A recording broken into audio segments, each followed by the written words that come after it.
Welcome back to another episode of Timebreaker Podcast. I'm your host, Daniel. And I'm Anthony. And here we are, leading up to the final installment of Spider Month. We've been doing every Spider-Man live-action iteration this month, starting with the Raimi trilogy, then the Amazing Spider-Man films, and then we talked about the Tom Holland films in the MCU, leading up to No Way Home. And now, we are now talking about No Way Home. We're going to talk about it in general, no spoilers in the beginning.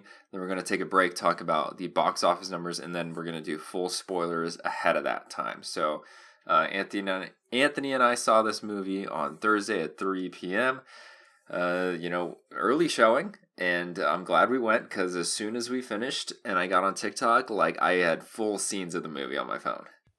Yeah, I actually had the exact same thing. I don't think I checked exactly after the movie, but I think I checked that night, and yeah, it was pretty bad with how spoilery it was. Some put warnings, some did not, and I'm like, if I hadn't seen this movie, I'd be pretty mad right now. Yeah, definitely. So, I hope you've seen it and had a good experience with it, and didn't get spoiled, even though, a lot of the rumors were going around. This was, one of the most rumored-filled, leaked movie probably in a really long time, probably more so than any other film, I'd have to say, and they're pretty spot on. So hopefully you were able to stay away from all the internet drama and stuff going into the film, but general thoughts, I had a really great time with it. It's probably my favorite out of the Home trilogy.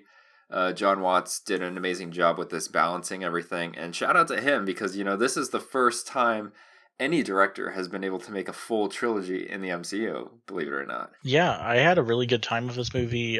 Definitely the best of the three Home movies. And I was pretty shocked he was able to handle something on this scope because, you've had Joss Whedon and the Russo brothers, and they're the only two that have dealt with something on this, magnitude when it comes to filmmaking. And yeah, he's the first one to complete a trilogy, which props to him because no one else has done it. Right, except for James Gunn upcoming, but yep, he did it first. Well, if you look at the amount of time too, you're looking at 2017 to 2021. He did it quick too. Yeah, I know. These movies, like we said earlier, they pump out these Sony MCU movies really fast, and the amount of effort and time and stress it goes into making a movie of this scale that fast through a pandemic. Just props to Tom Holland, John Watts, and all the people at Sony and Marvel for pumping out this film that is a great celebration. And they've said this in the marketing and press tours. It's a celebration of 3 generations of Spider-Man villains. If you've seen the trailer, we got all the villains in here. And I think that they were able to balance everything while also telling a very centric Tom Holland Spider-Man movie at the core of this movie. I thought they did an amazing job with this. Yeah, I was pretty shocked with how grounded with Tom Holland Spider-Man we were in this movie, because from the trailers I thought it was going to be a very just throw these villains in and hopefully it makes sense, but they put a lot of thought and detail into how and why these villains were showing up, and I think it just goes to speak of how much care they had for this title. Yeah, 100%. I was worried, we got all the villains and with Tom Holland, and then the rumors that other Spider-Men were going to show up, and then we saw the Venom post-credit scene and we're like, oh, is Venom going to show up?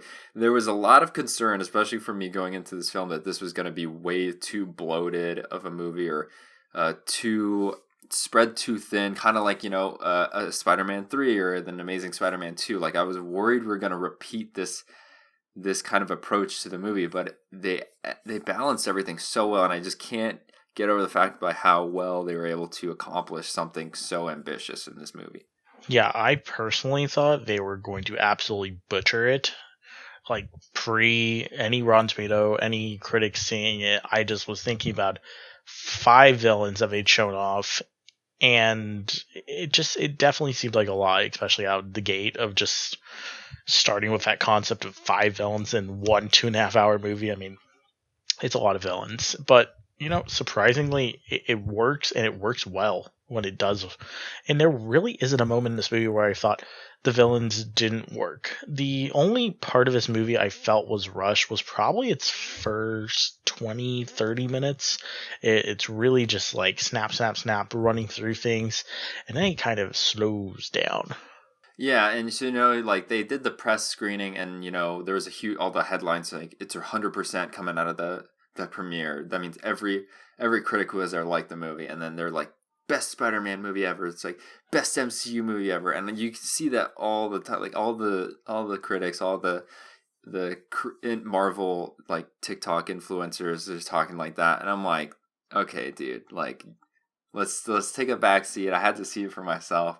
Is just like a perfect movie, and I'm gonna come out and say I love this movie. It's amazing. It's definitely the best of the MCU, but it's still not my favorite Spider-Man movie. It definitely has its flaws, and it's not a perfect movie, but it's still a great movie. Yeah, there's some things I didn't like about this movie. I think it's more going to be talked about in the spoilers, but there were some things that, for me personally, just didn't hit. But there's a ton of things in this movie that like I just really loved, and I thought they did an excellent job of. And out of the Spider-Man movies, I couldn't even tell you. I've seen it now 3 times. I couldn't tell you where it's going to sit rank-wise because personally, it's so complicated when you try and rank all these different movies because they all have their advantages, they all have their flaws, and so personally, I'm just going to come out and say that it was a really great film and I really enjoyed it, but I'm not going to say whether or not it's my absolute favorite Spider-Man movie or not because it's just too much thought process would have to go in right now. Yeah, for me, it's definitely top 3. I don't know if it's 2 or 3. I'm still going back and forth between a different movie, but it is a lot of people's favorites, or a lot of people are definitely liking it. And we can totally see that from the box office reports because literally everybody and their grandma went and saw this movie this weekend. Yeah, going into this weekend, I'm not gonna lie, I underestimated what I thought this movie was gonna do. I believe last week I was saying, I don't know, we're looking at least 100. We might be looking at 2, and man, it blew it out of proportion. I mean, we're looking at a 260 million domestic opening, which makes it the second biggest domestic opening of all time. Only thing that has passed it would be Avengers Endgame at 359 million, which I'm sorry, no matter who. Nothing's coming close to that. I've said this since it came out. I'm like, nothing's going to make that amount of money in one weekend ever again because it was such an insane amount of money that it's just not possible. And especially with, I mean, regardless of theater capacities or not, there just was no way with the COVID. I mean, it's still around and it still has its impact on the theaters. And I think even if theaters were 100% full, I don't think you would have come close to Endgame. I don't think you would have seen something much higher than this. The fact we hit this number, I mean, we're looking at a pre-COVID opening. I mean, it's insane. Everyone kept saying, oh, the box office is completely dead. Movies aren't going to come back. And then this kind of just slapped that in the face and said, no, movies can and will continue to make money. You just, people are more selective. And this was a movie that everyone wanted to see. And worldwide, you're looking at 600 million, which I don't know where it ranks as a general for worldwide openings. I know it's in the top list of those openings worldwide. I think it made slightly less than Infinity War worldwide in its first weekend, but again, 600 million worldwide. It's probably I think it's the number 6 or number 3, depending on what you count towards the top list of the year in one weekend. And I mean, this movie's easily going to make $1 billion. There's no way this doesn't. Yep. And that would be the second Spider-Man movie to do it. And, no surprise, with the amount of anticipation and the premise and all the things that this movie had going for it. And, despite the poster flaws, I still think the marketing of this movie was still pretty solid. And, it got everybody hyped, leaks and rumors aside. Yeah, the posters, we were literally walking out, we're just making fun of how bad the posters are. And granted, they're really bad. But trailer wise, I think this movie just did an excellent job. I thought maybe they'd spoiled too much in the trailers, and yeah, there was some things they probably could have not shown off, but for like an overall, I feel like I was still able to go into this movie without having it spoiled for me, and I think that's excellent when you think you get too much in a trailer, and then it's like, oh, I don't know anything, because we've seen this before with like Star Wars: The Last Jedi, where we're like, oh, did they just like show us 90% of the movie? And it was like, no, you didn't. Yeah, and that I think also goes to, the credit of Marvel, either like shooting scenes specifically for trailers or manipulating the VFX so that it just looks completely different in the trailer. They had the one slip up with the Brazilian trailer that me and Anthony were like especially looking at, like when that scene actually happened, just to see what happened there. But aside from that, I think they did a good job of like masking stuff and misdirecting stuff so that didn't show too much of like what the actual plot of the movie was going to be. Yeah, and really just the last thing I want to say about its box office, and it's a pretty big deal. Spider-Man 3, 2007, has for the last 14 and a half years been Sony's highest opening domestic. And this was the first movie in 14 years to break that record. So, I mean, it kind of just goes to show that, like, Sony has a good thing going with these MCU Spider-Man movies. And, based off everything that the producers have said and Sony, I don't think they have any intention of leaving again. Right. Okay, so box office aside, general thoughts aside, if you haven't seen Spider-Man No Way Home, if you're one of the 5 people that haven't seen it on the theater or TikTok, I suggest you go out and see it. It's a really awesome movie, but we're going to talk about spoilers. We're going to talk about everything, breaking everything down that we thought was awesome, because there's so much of this movie that we just is behind the spoiler wall, and we're breaking that down right now. Starting off with the stuff that was kind of already teased in the trailer, but the villains. We got everybody, all the classics back. We got Doc Ock, Green Goblin, Electro, Lizard, and Sandman. 5 villains, and they balance them perfectly well. Of course, there were going to be some that were pushed to the side, Lizard. And that was okay, because I don't think Lizard's anybody's favorite. But I was surprised by how well they incorporated the villains and how much each one had their moment to shine, and how well like the actors were portraying them in this new light. It's amazing the work done with digitally de-aging Doc Ock for this movie, especially when our last big look at something being de-aged was Luke Skywalker in The Mandalorian. Like, this is such a massive step up, and it's crazy, because this is, I guarantee someone at Disney's going, why isn't our VFX this good? Because it's ridiculous. I mean, we've seen from MCU movies prior to this, and this one included, that de-aging can work really well. And it's just like, it's a testament of just like, how did they screw this up in The Mandalorian? I know that it's kind of off topic, but I mean, it looked so good. And I've heard some people complain about it, but I honestly have seen the movie 3 times, and I didn't even notice it. Yeah, I didn't notice it at all. And even if they mention, like, oh, look at this scene, like, I'm like, it's not that bad. Like, I wouldn't have even noticed if they didn't say anything. Yeah, and I just like the care that they took with each character. Like, I remember, because we've seen the trailer, and at least for me, when Anthony and I were in the theater, and like, you see, like, hear the rumbles on the freeway, I like looked to Anthony, I'm like, oh, okay, this is about to go down. Like, Doc Ock's coming, because, you can tell from the trailer, and the way they brought him back.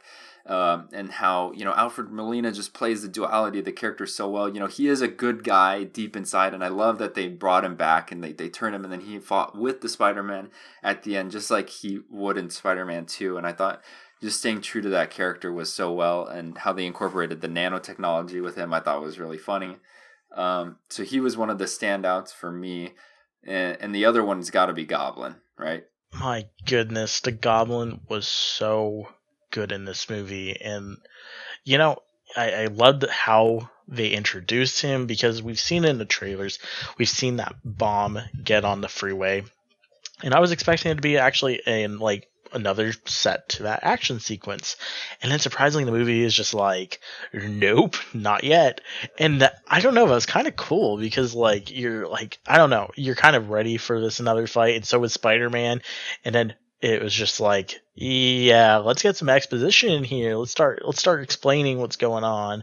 And I think it just goes to just the craftiness of this script and how it's written. And I just thought it was super clever to not like throw exposition in before getting introduced to some villains. I like the fact that the villains just kind of show up for Tom Holland's Spider-Man, as well as us, the audience, that they just show up because it is supposed to be something that happened spontaneously. Yeah, and it is something that we're kind of like figuring out as the movie goes along with Tom Holland. And, especially with bringing Willem Dafoe back, I thought the choice to break the mask and get rid of that costume, I thought that was a really awesome choice because Willem Dafoe and the way he acts and manipulates his face, do both Norman and Goblin, is so much more menacing than just wearing the mask. And you can get so much more emotion out of it. And I thought the duality that he played, between Norman and being so scared and emotional, and just you feel bad for the guy. And then Goblin, the sinister aspect of it, or like when Peter's like beating the crap out of him and he's just laughing and smiling, kind of like reminded me of Heath Ledger in like The Dark Knight. Just Willem Dafoe just kills in this role, and I gotta say he's got one of the funniest scenes in the entire movie. It's when Peter and May are talking and he's just in the background stealing the donut. It's so subtle, but it's so funny. I don't think a lot of people saw that. And I'm just sitting there just dying because he's so sneaky. He's taking like one donut at a time, and he takes like two, and like he's just stuffing his pockets. I'm like, what am I watching right now? Yeah, but I like the duality there because like there's a moment between May and Peter, and that's in the foreground, that's what's in focus. So like they're doing that, but also in the background it's not in focus, but you can still see it in between them. It's just him doing that, and I just think that layering is just so funny. Yeah, and it kind of speaks to the level of devotion that John Watts and the team had for making sure every scene was used to its fullest potential. And, going into full potential, I mean, the callbacks this movie has, like when he's sitting in his cell, he goes, God. I happen to be a scientist myself. I'm something of a scientist myself. I was like, no way they just said that, bro. I mean, I think this movie, I don't know, it kind of like, it's almost nostalgia, but it's kind of not. Like, there's some points where it's reaching nostalgia and other points where it's creating its own. And it's kind of interesting because you're touching villains that are anywhere from almost 2 decades old to villains that were only introduced 7 years ago. But they all have that like feeling of nostalgia, but also their own unique identity in this movie. Yeah, like I think one of the main criticisms that a lot of people are going to poke at this movie is that it's just fan service. But I feel like it's fan service done right, where it's not like Jurassic World where it's just throwing stuff at you. It's like, yes, it's throwing stuff at you, but it's making it contribute to the story in a meaningful way. Like nothing is just thrown at you just to be like, here you go. Like some stuff maybe here or there, but I think everything, and especially when we're going to talk about the Spider-Man, like they could have just come in, done a cameo, but like they actually are supporting characters and they contribute to the story and they're used in a worthwhile way. And, another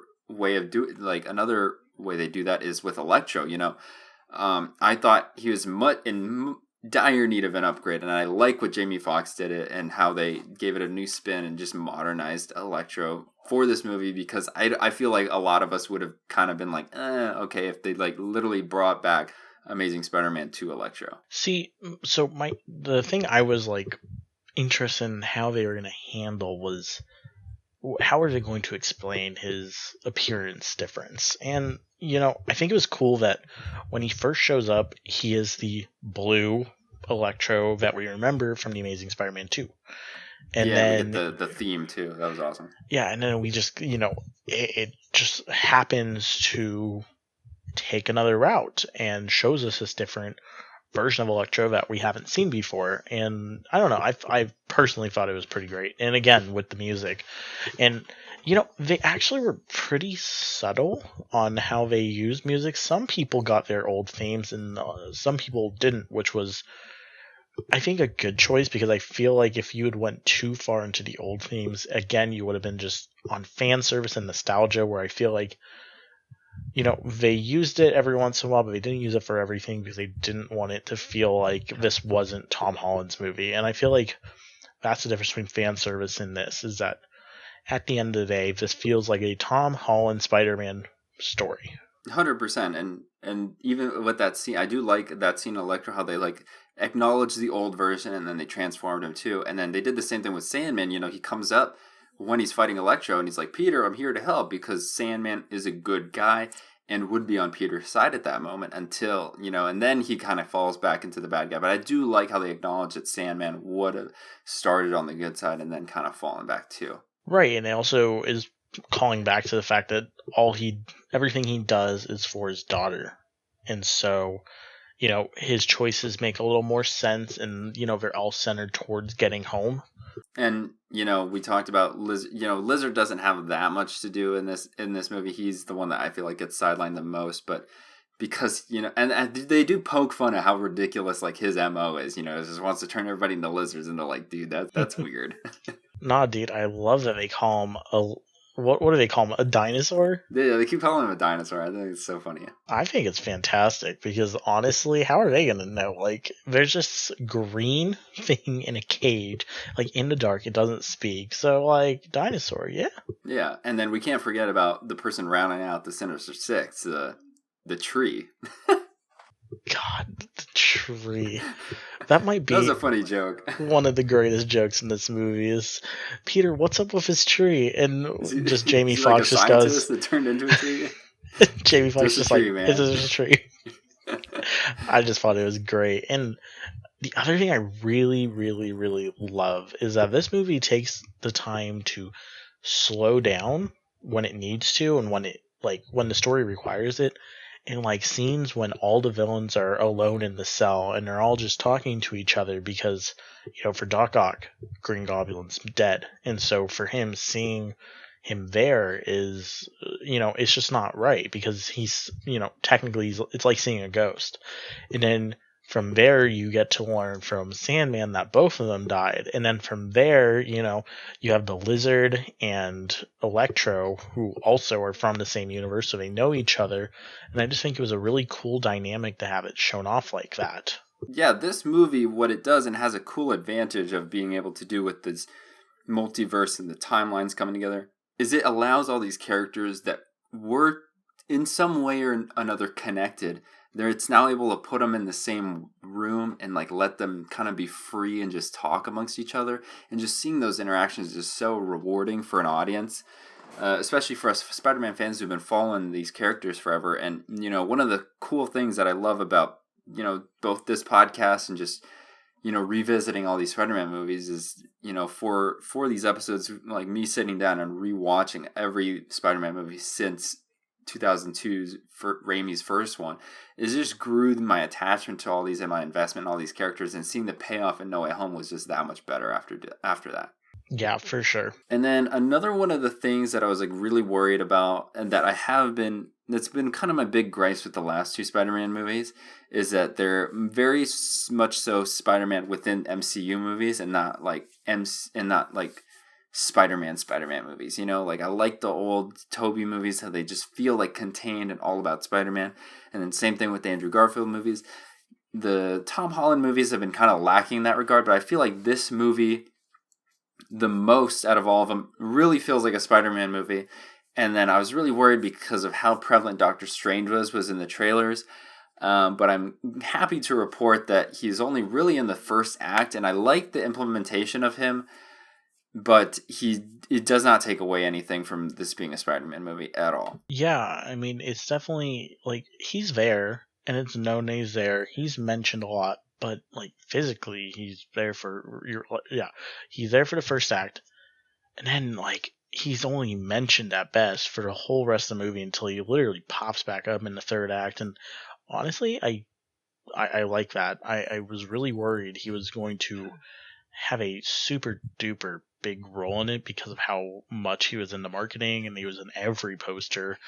And then he was in it for a fair enough amount of time to get the plot rolling, and then they trapped him conveniently to I don't know, to allow Peter to grow, to do things on his own, to make big boy decisions.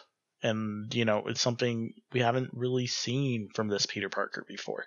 Yeah, and I do like that whole scene where they go into the. Well, first off, I like it when he pushes him out of his astral projection, and Peter, because of like the Spidey sense or whatever, is able to like his body's still able to like move, even though he's not there, and he can still like maneuver around as his astral projection, and then goes back. I thought that was a really cool thing, and then the fact when they go in the mirror dimension, I like, and I was impressed by the fact Peter using geometry because we always tend to forget that Peter Parker is actually like a really smart kid. He uses geometry and traps Doctor Strange because it's like a whole like kaleidoscope thing, and he's able to do that. And I thought that was really clever. Yeah, and right before this, you'd had the big speech on, how all the villains had died, and Peter was, not really wanting to send them back because most of them died. And I really love Doctor Strange's line, just it's their fate, you can't change that. And like, he's sorry for him, like he understands that it sucks, but it's just the way it has to be. And then Peter takes it upon himself to make that big boy decision and trap him so that he can then hopefully save these villains. And it was a very interesting plot twist. When they were showing off Doctor Strange, I wasn't quite expecting that to happen. Yeah, I definitely feel like, I mean, I can totally see where they're both coming from. Like Doctor Strange is like huge on like the universe is at stake and keeping the balance and the space-time continuum in order, and he's all about that. And then Peter, on the other hand, he's like, yeah, but Peter's like a very morally righteous character, and he wants to do right by these people. And maybe they died fighting other Spider-Man, but they're not. They don't have to die by my hand. And if I can do something about it, despite how reckless it may be, and it is reckless, and he really does juggle and gamble with the entire world at stake with him deciding not to send them back. But he's a kid and he makes bad decisions, and he wanted to do the right thing, and so he's like traps Strange and continues on. And props to Peter Parker still making his own decisions, whether despite how right or wrong they may be. That's what he's all about, and trying to do that morally right thing in the end, despite all the stuff that's going to happen. Yeah, and then this leads into a major consequence. And I don't know. I don't know about you. I saw it coming from a mile away because I don't know. I'd heard that people were emotional when the critic reviews started coming out, and so there was only one thing I could even think of that might be emotional, and so I think for me it kind of killed the impact it had. But this decision to trap Doctor Strange leads into Aunt May's death, with him trying to save our villains. Yep. And, for a lot of people, it really worked. For me, I don't know. It was just the suddenness of it all that, it's not like you physically saw her get hit or anything. Like, there's the explosion, she's figure out what fine, happens. and then she falls over. And I don't know. The scene itself, I think, was really, really well done. But Aunt May's death, for me, I don't know. It just didn't really impact me. I think it's just because we've seen Uncle Ben die before, and so now seeing her die, I mean, Spider-Man is all about having loss and having that make you grow and moving past it while also continuing to be the hero. And so it kind of just, I'm not going to say it comes with the territory, but for a Spider-Man movie, it's not an unexpected turn. Right. And, for me, like, they said it was emotional and stuff. I didn't put two and two together. They're like, oh, Aunt May's going to die. I kind of suspected they were going to either kill off either her or maybe Happy because, Iron Man's gone. So I feel like, what does Happy really have to do with the story anymore? But I don't know. Maybe it just... And it's weird because, in the other two universes, Uncle Ben has nowhere near as much screen time as Marissa Tomei has in the entire trilogy, right? But I still don't really, I'm not that emotionally attached to Aunt May, because she's such a minor character in all the movies where I feel like I just don't care about her. So when she dies, and I totally saw it coming when the glider goes into her, they try to play it off like it just bumps into her, but I'm like, nah, she's totally dead. And you can tell in her performance and, how she's, shaking. And she probably has a concussion because she doesn't really know what's happening to her. She doesn't know that she's dying. But the thing, so like plot wise, I wasn't really there, but performance wise, and especially what Tom Holland was doing, that I mean, I could feel it for him, in his performance. Yeah, so for me with this scene, again, I've seen this scene multiple times, and there's some things I really, really love. The first thing is obviously Tom Holland's performance. It's really, really excellent, this scene. And his performance throughout this whole movie is just excellent, and it, goes just so well with how the story's unfolding, and his behavior, his reactions, his emotions all tie in with the story, and they're really well executed. But the next thing in the scene, we've talked about scores before, and the score in this scene it's really suspenseful, because at the same time you've now had SWAT show up, and so you have the suspension because they are coming, and then Happy shows up, and there's no verbal dialogue between them, but you can tell that Happy knows what happened. Right. And, Happy cares so much about Spider-Man, but sometimes he doesn't let it show. But in this scene, you can definitely tell that he's showing that, because he's literally telling Peter to get out of there. Yeah. And again, it's just a perfect combo. You have Tom Holland's excellent performance with with Jon Favreau's excellent performance, as well as just the score, all combining into this really intense scene. And I think that had a greater impact on this movie in conveying that emotion than her dying, because again, I didn't feel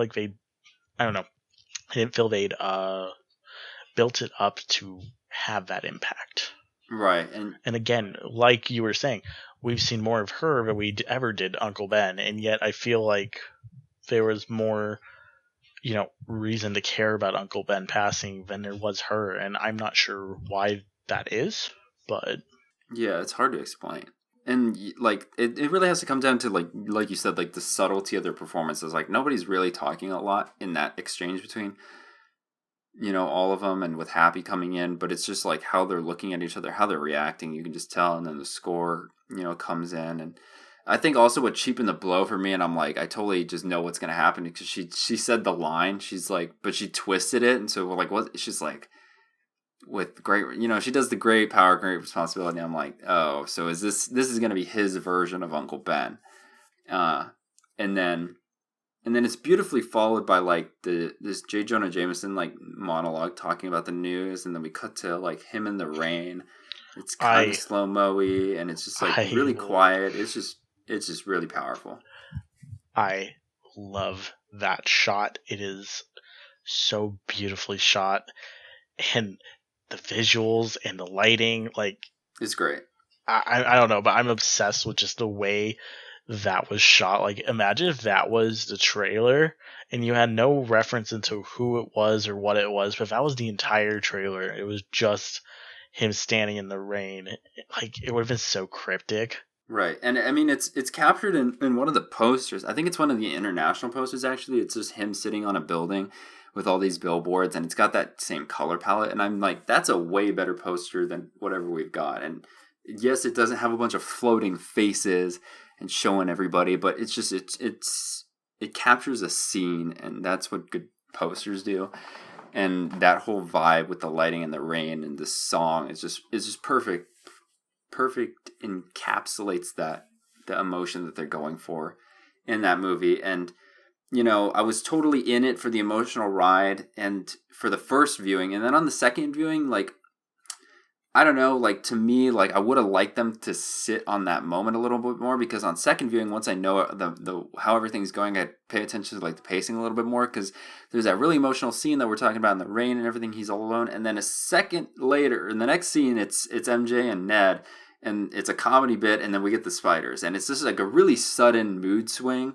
And I get, like, they start off a little somber, but it just like really flips really quick, and it's like we go from being super depressed and then Portal, and then we're like, yeah, like, it's a little jarring. I would have liked to see a little bit more gradual progression in that certain transition. Yeah, I don't know. I don't know how you would see. I think the problem that happened in this scenario was how would you have pulled this moment out any longer? Because, I mean, you could have followed him to the rooftop and just had him absolutely bawl his eyes out, but I don't think that would have added anything. Like, I think his performance alone was able to give that away, and adding an extra scene to show him going onto the rooftop, I mean, I think it would have just been unnecessary. And so I think this was just one of those, they had to move the plot along, and there was no better way to do it. And before we talk about the Spider-Man, I would like to talk about the apartment scene real fast, because I think we kind of a little bit overlooked that. Which one in particular? The oneer? The one right before her death. Oh yeah, I mean, so that's like the second act, where they're all just, he brings all the villains to the apartment. They're kind of getting their backstories, interacting with each other. We see the good side of him, and just kind of filling up this void. And that's part of where I felt like the second act kind of slows down a little bit, but it was still cool seeing the villains in this new light, in my opinion. Yeah, the one thing that I really did like about this sequence, because this sequence is, it's okay. I really liked when he has to use his spider sense to figure out who, because he senses something's wrong, and then he's trying to figure. I love how that's shot, and and I love the fact the villains are responding to the fact that like he is looking around and like he is giving them all like this like death stare, and Jamie Foxx just goes, "Why is he looking at me like that?" And like, I don't know, I just really like that scene. Yeah, it's definitely the best that the spider sense has been in this trilogy, and it kind of harkens back to, how they did it in the Raimi one, where you widen out the camera so it looks like the depth of the background just shoots way behind you, and we just get focused on Peter, and then the camera literally picks up and follows like in front of him as he's like walking through the complex. Really cool way that they portray that, and then we get the transform from Norman back to Goblin, and that monologue is awesome. How he's talking about like we're gods among men and all that stuff, and inspires Electro to change and Sandman to dip out, and really cool stuff there. Yeah, and then we were talking about the other. So now we're going to characters / cameos that happen in this movie. So I'm going to start with smaller stuff, because I know that everyone just wants us to talk about the Spider-Man, and like we totally will. But let's talk about Daredevil and how subtle. I mean, how damn subtle he was put in there. I'll say the movie that's the most like fan servicey moment, but it was too good for me to knock it for that. Yeah, because we were talking about fan service, and out of anything in this movie, Daredevil felt like fan service. I'm not going to say I didn't appreciate it. I absolutely loved seeing Charlie Cox back as Daredevil, but at the same time, it was totally fan service. And if we're going to talk about anything in this movie that kind of gets really, really rushed over, and it is the whole Mysterio Spider-Man thing. It gets so glazed over. I mean, it is so quick. Like, one moment, oh, Peter's going to court. Oh, next moment, Daredevil's telling us that he's all good. And it's just like, wow. Really? Yeah, I feel like the murder charges are less of an impact as the identity reveal. That's, I feel like, the more impactful thing. And what I did think was cool is, in the trailers, he goes to Strange, is like, make everybody forget. And it seems like a really selfish thing, which I was like, didn't really buy. But in the movie, it's more Peter wants it because this is having a negative impact on his friend's life because they didn't get in. And it's a more selfless thing. And I respected that to be fleshed out way more in the movie than it was in the trailer. Yeah, I would agree with that as well, because in the trailers, it was just, it also just didn't make sense. Like, why are we doing a spell? Like, and the whole him interrupting thing, it's just like, you can just tell her again. And, the movie does explain why he can't just, let the spell go, and then you can go and tell him. Like, it makes sense. And then, speaking of this whole school situation, it also has one of the most funniest meta things in the entire movie too, is that Flash's book is called Flashpoint. I thought that was hilarious. I noticed that, and I'm just like, is that a DC reference? Yeah. I mean, they talk about Superman in like Eternal, so I mean, like, they obviously exist, but I just thought that was such a, not everybody caught that, but I thought that was really funny. Yeah, I was actually surprised at how little Flash was in this movie. And right. I'm not shocked, because the plot is so big. The fact he was in it at all was welcome relief. Yeah, because he wasn't any marketing. Right, and I think that's because the movie really is not like a high school movie anymore. Whereas the first two, it's more like they're superhero high school movies. This one's more just like the universe, the multiverse, that side of things. Where, yeah, so I can see why he's not in it that much. Yeah, so now we're going to move on to what everyone probably has been waiting for or skipped to, and it's us talking about the Spider-Man showing up in the third act of this movie. Right, we got Ned with the magic, which some people are kind of like Mary Sueing him. Yes, but that's called a fixing a plot hole. Well, it was more of a how else. I mean, yeah, there was multiple ways you could have done it, but I like the way this worked because the other option was that eventually they randomly find Peter Parker and then they just randomly show up, and I feel like then it really would have been a cameo role and it would have just been fan service, where I feel like having them introduced where they are and how they are really does make them supporting characters rather than just fan service. Yeah, and then there's also like they're playing with us, with the magic, and he's wearing the purple gold jacket the whole movie, so they're like Hobgoblin vibes. Is that gonna happen? There's that tease that whole time, and he has the line. He's like, "So you got a best friend? Yeah, he tried to kill me," and he's like, "I promise I won't turn into supervillain and kill you." Like, they're really dangling that thread in front of us. Yeah, so our theater was kind of weird in reactions because I don't know, they just weren't like I've seen Endgame enthusiasm and I've seen some showings have Endgame enthusiasm. That was not our showing. And yeah, I mean, for the big moments, they were there, but it wasn't to the Avengers level. Yeah, no, but I've seen like in the videos on TikTok and stuff, like people go crazy on TikTok videos. So it's kind of disappointing that they didn't for ours. But I remember I went nuts when and I knew it was Andrew the moment I saw his little eyes. I was just as soon as I saw the big eyes Andrew in the alley, I'm like, oh, that's him, dude. Yeah, and I lost it. I was like so excited. Daniel was more excited though for Toby. I'm sorry, man. That's my guy. But yeah, so Andrew shows up, and you hear murmurs in the theater, like, oh, because some people like us can tell from the eyes. Some people can tell like when he gets closer and he's like skinnier, and then some people when he comes through the portal, they're like, yeah. And then you get the people that don't even know from the costume, and then they have to wait till he pulls off the mask, and then everybody screams, and I'm like, dude, how did you not know? Well, my girlfriend didn't know. Oh, well, I mean, we're just nerds. It took her... We look into it that much, She said she realized it. She was the one that figured it out when he jumped out of the portal. Okay, so at least he didn't take his mask off. But then Toby comes in and is completely just Toby, so you get the one scream, and that was me. Yeah, Toby's was... Yeah, it was kind of weird. I don't know. I feel like it... I don't know. Because Toby's the more known one, I would have thought they would have had him be in the suit, but I guess it makes more sense because Andrew Garfield's and Tom Holland's suit are so similar. Yeah. And I think that's why it worked, is because for some people, they had no idea. They're just like, that looks like Tom Holland's suit. That must be him. Yeah, and then I think, like either with the age or, with the experience or that's just how Toby always is he always just has it under his clothes. So I think they want to just do a callback to that. Right, because in The Amazing Spider-Man, he's always carrying his backpack around.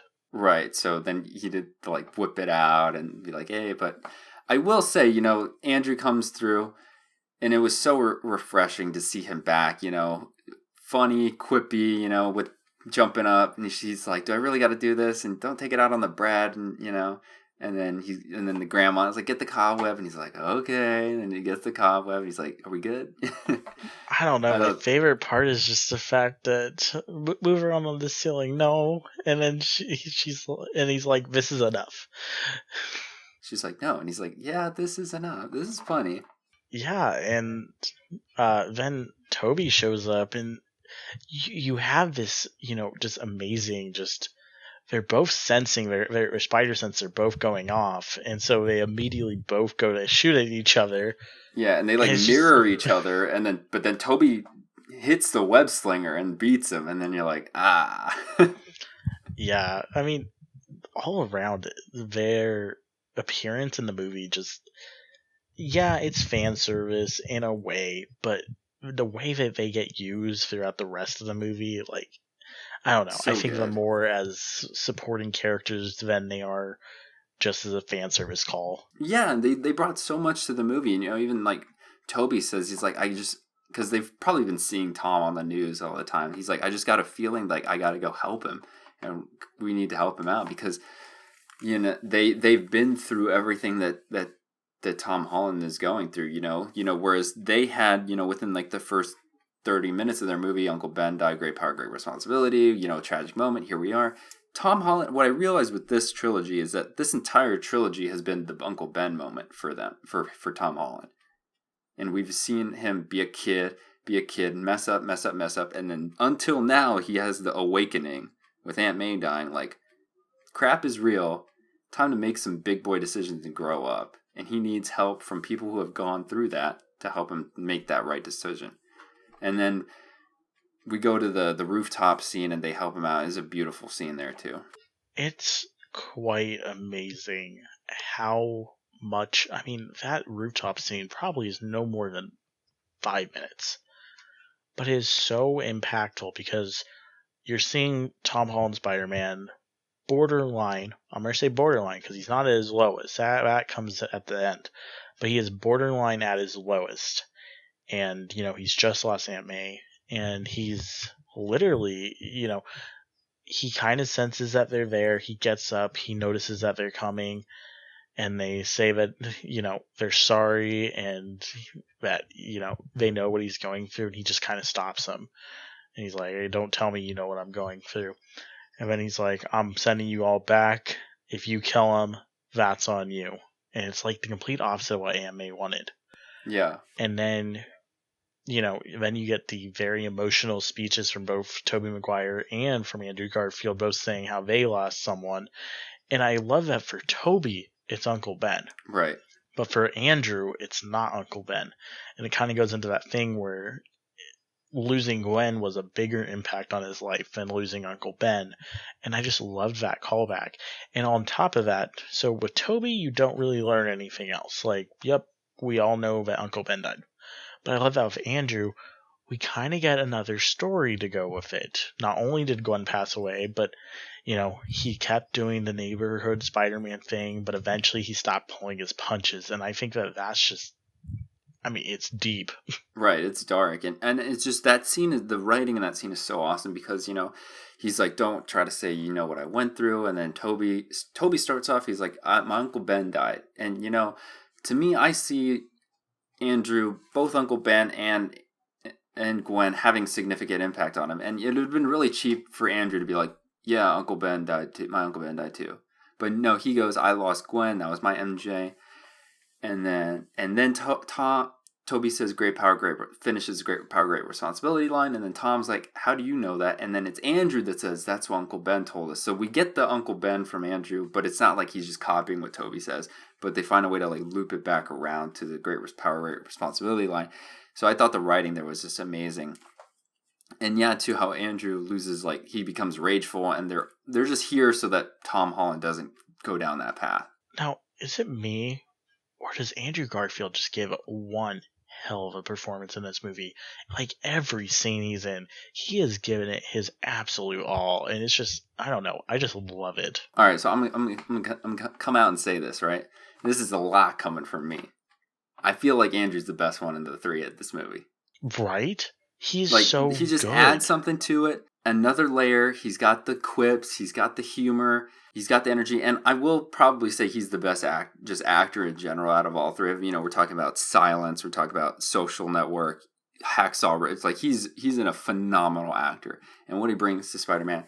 And I feel like we really crap on Andrew because we don't like his movies, but we love him as Spider-Man. And just because his movies aren't the best doesn't mean he's not the best in the role. Just gotta say that. And like, I don't know, just everything, he is definitely like, okay, so Tom Holland's like definitely a second when it comes to giving off that emotional performance, but Andrew does in such a subtle way. It's his dialogue, it's his facial expressions, it's it is so much is being said and not just his face or his words, but it's just a combo of both. And it like, where sometimes he doesn't even have to say anything, it's just his face, and he gives off so much emotion with just such a subtle scene. And especially when MJ's falling later in the movie, and when he catches her, and you just see, very subtly that this is super emotional for him because he wasn't able to catch Gwen, but he caught her.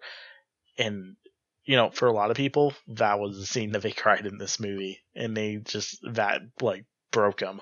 Yeah, and I mean, it's just getting that closure that both Toby and Andrew didn't get in their own franchises, but they're kind of able to do something, add a little bow to what they were able to contribute with this movie. And I feel like for Andrew, it's doing that. It's saving MJ, and seeing the gratitude in his face. Both sadness because he's grieving Gwen, but also content that he was able to do it right this time and bring justice to that moment. And I mean, before we get to the Statue of Liberty stuff, I want to talk about like both the lab stuff, which was really funny, and then also just the pregame on top of the Statue of Liberty when they're getting ready. Just seeing these three guys interact, it would have been cool just to see them on screen, but I'm so glad that their chemistry is this good versus, I'd been satisfied if I just saw all three of them together, but the fact that they're all together and they all are going off of each other with the writing and the jokes is just in this amazing of a way is just awesome. Yeah, it's definitely, these actors were chosen roughly, we're talking anywhere between 7, a couple of years apart from each other. Like, they're all very different actors. They've all came from very different times in the Spider-Man, and yet when they come together, I don't know, they have chemistry, all of them, and it's crazy. And I really, really like the lab scene because you're kind of seeing like, so Toby, kind of fits in naturally, but Andrew's a little bit awkward. He kind of feels, I don't know, he kind of gives off his like how he's off a little because he's kind of awkward, and it's kind of funny to watch him because he'll just like move around, and or he'll be like, yeah, says certain dialogue, he acts a certain way. And I love when Ned comes and talks to Tobey Maguire, and he asks if he has a best friend. He's like, I did. And then he tried to kill me, and he died. Yeah, he died in my arms. And like, Andrew just goes, dude. And I just love it. Yeah, and just seeing them all interact in the lab, I think there's one time like they all like were going in the same direction. They bumped into each other because, they just would think similarly. And even just seeing Toby awkward, because Toby just, Toby's an awkward Peter Parker, right? Like when he first like shows in the portal, he's like, oh, I came in and it's gone now. And then the grandma waits and he's like, hi, it's just like that cute, like socially awkward kid.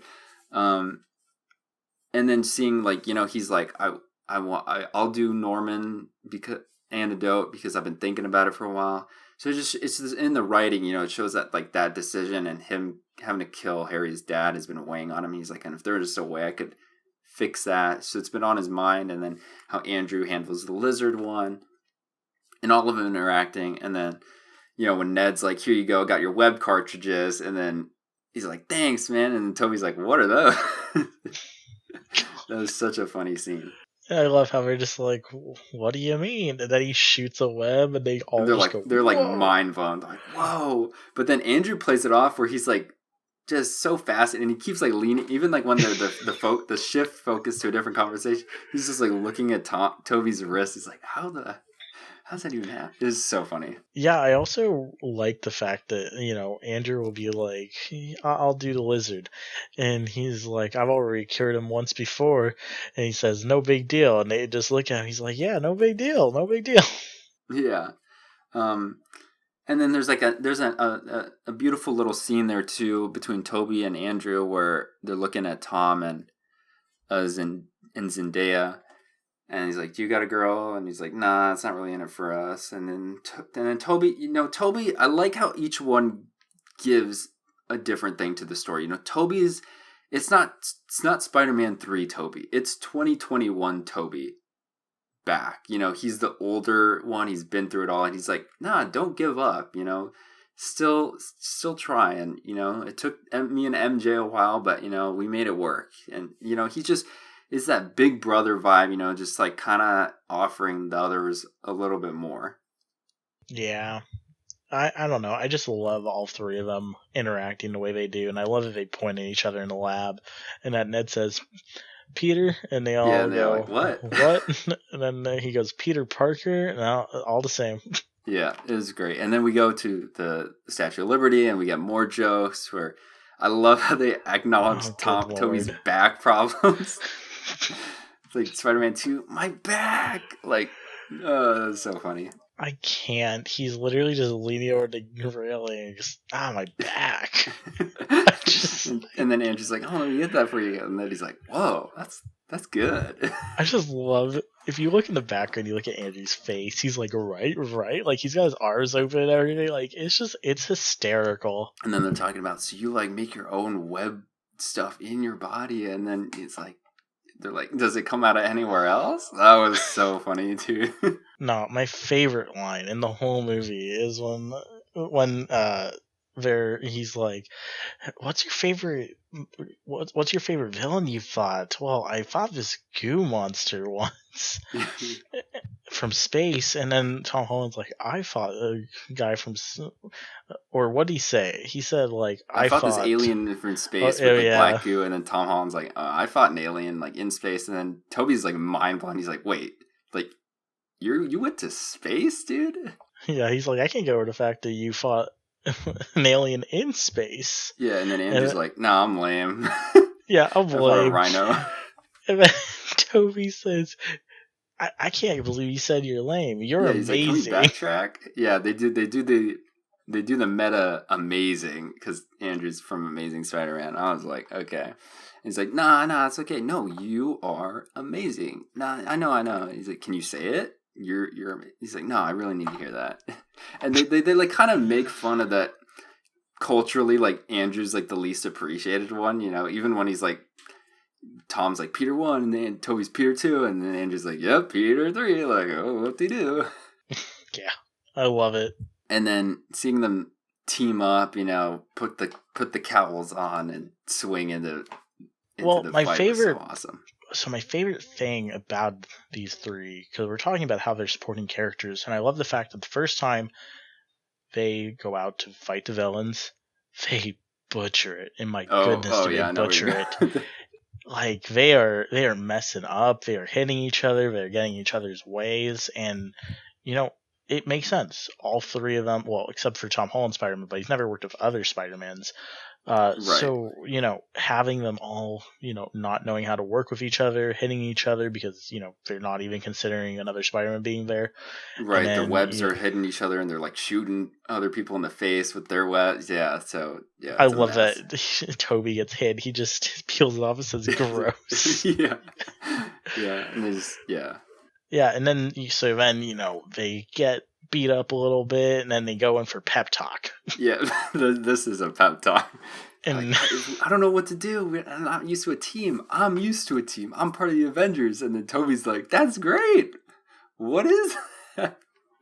Are you in a band? And I'm not in a band. Iron Man, Thor, Earth's Mightiest Hero. And then Toby's like, cut the BS. How is this helping? Yeah, and then you get the Peter 1, Peter 2, Peter 3, and then you get Money Shot. Yeah, Money Shot, they all swing out. I still don't know which is, because I watch it, and one of them, like, slingshots the other two forward. Which one is it? I think it's Toby, but I'm not sure. I don't know. I think I need a 4K Blu-ray of that. Right, because when they're frame. moving, they have different costumes, but it's so hard to tell which one's which when you're, like, far away. But I thought that was cool, and then they all land, and they landed differently in like kind of like their signature poses. I thought that was awesome, and we get the Money Shot, and then I don't know. I think I was looking at. I think Toby's the one that actually hits Lizard. I don't think so. I don't know. It's not Tom, but I have to look at it. Personally, I think it's Andrew, but I could be wrong. I've seen it 3 times and I still can't confirm who's hitting him, but I'm assuming it's Andrew. But I love the fact that they go in, and I was expecting kind of like a punch because we'd already seen in the Brazilian trailer the fact that Lizard gets clocked. And so then to see him do a twirl and kick him in the face, I don't know. I found it to be absolutely amazing. Yeah, he hits him with the spinning heel kick, and I was like, oh, damn, okay. See, and that's why for me it seems like it's an Andrew move, because Andrew was more acrobatic than Toby was. Right, and I do like how they include I don't know if it's just me, but a signature Andrew move is when he shoots them both out like really high and does like the slingshot move. Like, I feel like that's a really Andrew move. And that he did that again. Yeah. And then they coordinate and they start curing all these villains. We got to cure some ass. That was another funny line. Yeah, and then Doctor Strange just shows back up, man. He's just like, I love he comes out the portal and he says, zip it. Yeah. And and then one of my favorite things about Doctor Strange showing back up, because they've just now cured all 3 of the villains, and then all 3 of the Spider-Man get up to Strange, and you can kind of tell that there's like kind of some resentment from the other 2 Spider-Men towards Doctor Strange, because they're like, Grand Canyon, you're telling me that you didn't want to help? Yeah, you could have helped him or whatever they say. Yeah. Yeah, and I don't know. I really just like that line. I like I just really love all the dialogue choices they chose, and how they're all 3 unique, and that they're all rooting for each other, all trying to help each other, and it's just, I really love it. Yeah. Oh, yeah. Like, it's like that once. I think it's a pep talk where they're like, "All right, let's go," and then Andrew's like, "Wait, I love you guys," and then they're like, "Thank you," and then they go. Yeah. And then Goblin shows back up, and Goblin's really like the main antagonist, out of all of them. Blows up the spell. I like that scene right before it blows up. We get the Spidey sense from all 3 of them. I thought that was really cool. And then it blows up the spell. The multiverse is opening up, and then we get the tower starts falling, and then MJ falls, and then as most of us predicted, Tom is the one that goes out, and then Goblin takes him out, and then Andrew's like, no. And I do like it's like when Strange shows up, they all like took their masks off or whatever, or something, like there's like a lull in the battle, they took their masks off, and then so it just allows like more emotion to be happening on their faces throughout the rest of the fight. Andrew saves MJ, beautiful scene, takes a moment. They could have just cut it off right there when he saves her, but we sat there when they landed, and it was just awesome. Yeah, and if their mask had been on, I don't know if the catching MJ would have had the impact it did, but because the mask was off, I mean, you just really see the gratefulness that he was able to actually catch her, but also the sadness because he wasn't able to do this for Gwen, and it's really impactful. Right, and and then we get on the new cap shields like on the water, and then it's just Tom and Goblin and the 1v1, and up to this point Tom's like really been like, I want to kill him, I want revenge, just like Toby wanted, just like Andrew wanted, and he's really going to town on Goblin, like totally wasting him. I think that's an understatement, dude. He is whooping him hard. And I haven't played the game, but I saw Tom Holland incorporate like in interviews and stuff, he's like, there's like this ground pound move from the video game that he wanted to incorporate from the Spider-Man game that he did on. It missed Goblin. I'm like, that totally would have killed Goblin if that hit. It like straight up dented the ground. Yeah, I noticed that, and I'm like, was that a video game move? Yeah, and then they're fighting, and he takes the glider, and he's about to kill him, and like I said before, we got closure for the other Spider-Man. I feel like Andrew's closure was, saving MJ, and I feel like Toby's closure is, being that big brother. He sees what Tom is about to do to Goblin, and he doesn't want that. He's like, I can save Norman, and I can save Tom from falling into revenge like we did. And then he jumps in front and he stops the glider, and they don't even talk, but he's like, you can just see it in Toby's eyes. He's like, don't do this, man. You don't want to go down this path. And then Anthony knows. When Toby got stabbed, I was about to throw hands with somebody. Like, I lost it. I was like, do not kill Tobey Maguire. I was like, oh my god. I think Daniel would have walked away from this movie just been like, worst movie I've ever seen. Yeah, I wasn't ready. Thank God nothing happened. They played it off as a joke. And then Andrew throws the serum to Tom and they cure Goblin. So, and then you see Norman come back and he's like, what the heck is going on? And it's a beautiful performance by Willem Dafoe too. Yeah, and then you get Spider-Man's big boy decision to save the world while pretty much ruining his life.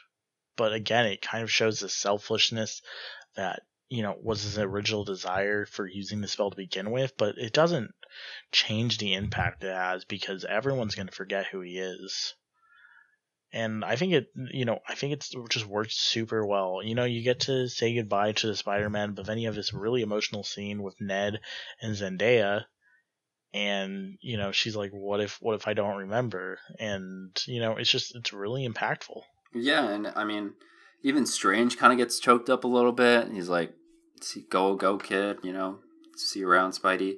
And it is a big boy decision, and it's not the biggest big boy decision in the movie for me, and it wasn't the next moment after this. Well, this moment is really important and awesome. It's the next moment that made me respect Tom Holland's Spider-Man and really jump on board with him as the character. It's when, after everybody forgets who Peter Parker is, after everybody gets sent back, he goes back to the coffee shop that MJ works at, and he's got this whole speech planned about, "Hi, I'm Peter Parker. I'm Spider-Man. We had a relationship. You got your memory wiped." He's like going through this practicing, and then he goes there, and then it's really subtle and just amazing direction by John Watts. How she moves her hair. You see the Band-Aid from when she got cut from the fall or whatever. And then he remembers, like, as long as they know who I am, and if they're involved in my life, they're a danger, and they're emotionally under stress and all this stuff. And then he makes the big boy decision and lets them go. And that's the moment where I'm like, good job, buddy. Like, you did it. You are Spider-Man now. You're not Iron Boy anymore. You are Spider-Man. Yeah, I mean, this movie definitely took a new direction in how to approach ending a trilogy while also laying the groundwork for another trilogy to come that will definitely see a more mature and very different Spider-Man. And it's honestly kind of exciting because, I'm not going to say we haven't seen Tom Holland as Spider-Man, but I feel like we're going to see him as a new Spider-Man. It just seems like a very interesting direction to take it. And it also leaves the door open, I don't know what Sony and Marvel are doing. Like, it leaves the door open where they can continue in just a Sonyverse because nobody in the MCU knows that he's Spider-Man. But it also leaves the door open. They could continue, just have it be set in the MCU and not really have a lot of interaction with other MCU people and have it more Spider-Man centric for the future. And I thought that was really awesome. And, he finally doesn't have Star Tech anymore because I guess I just realized, I put two and two together. He doesn't have any of his old suits and he can't use any of the technology because, he's not an authorized user anymore because Peter Parker doesn't exist. So he has to, get his own apartment. He's getting his GED because he can't go back to school. And then he sews his own, it's like a comic accurate, like kind of OG Spider-Man suit. And just, it looks so clean with the shining colors and it just looks simple and it was really awesome.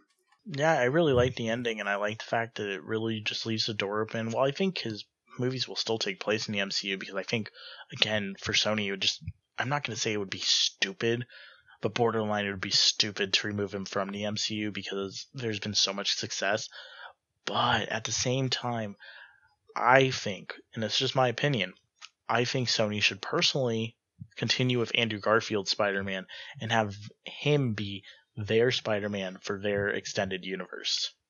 But that's just a thought. Yeah, and really quick before I talk about that, because I got some thoughts on that. How do you feel? Because I personally would totally be okay, and it would make the decisions of this movie be really solid, despite how big of a star she is. I personally think it'd be really, I wouldn't mind if moving forward in this next film or trilogy or whatever, Zendaya and Ned aren't even in the movie. Like, if he just moves on from them and just leaves them out. Interesting choice. I could see it happening, and I can also see a situation where it doesn't happen. My idea, because I'm not going to say Tom Holland's been very vocal, he wants to move on from the role, but I know eventually he does. And so I would kind of think it would be really cool to see one more trilogy with him, And so our first movie is dealing with the repercussions of this one, and then we have a fifth movie. And again, the rest of the plot is unknown, but the general idea is that at some point in the fifth movie, you introduce Miles Morales, but not as Spider-Man, but as a character. And you just have him be a character within the MCU, and, he knows Peter Parker and stuff like that, but he's not, he hasn't been bitten yet. But then in the sixth movie, maybe in the middle, maybe at the end, he gets bit, but Tom Holland Spider-Man, gets injured and can't recover and he dies. And then you have Miles Morales take over, and I feel like that would just be a very natural way to, have the legacy of Tom Holland Spider-Man, but also move on to another, not Peter Parker, because I feel like we just, I'm not going to say, because again, I love seeing all three Spider-Man, but I don't think I want to see another Spider-Man that is Peter Parker again after this one, if you understand what I'm saying. No, yeah, I totally get that. Okay. So, my counter to that is my Amazing Spider-Man 3 pitch. All right, you ready? All right. Okay. So, Andrew is not 2014 Spider-Man Andrew. He is, like we said, 2021 Andrew, way after Amazing Spider-Man 2. Actually, MCU-wise, 2023 or 2024, yeah, okay, maybe.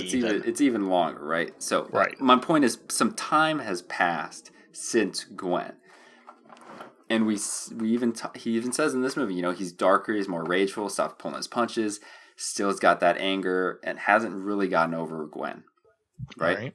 Okay, so that's the setting. It's a lot. And I feel like the Amazing Spider-Man movies have always been a little bit darker than the other Spider-Man movies, right? Mm-hmm. All right, so he's still trying to be the symbol of hope. He's still trying to do her justice and get over her. And what's a common trope, and what the thing is when you have your grizzled hero and he's lost the most important thing, what is the thing that gets him back on the horse? The new apprentice. Enter Miles Morales. So he's got to counteract being this angered dude. So it's in a way, I'm pitching Into the Spider-Verse, but from Peter B. Parker's perspective, and how he's got to get over it and also inspire this new kid to be better than him while getting over the grief. And he's working through his grief by teaching this new kid.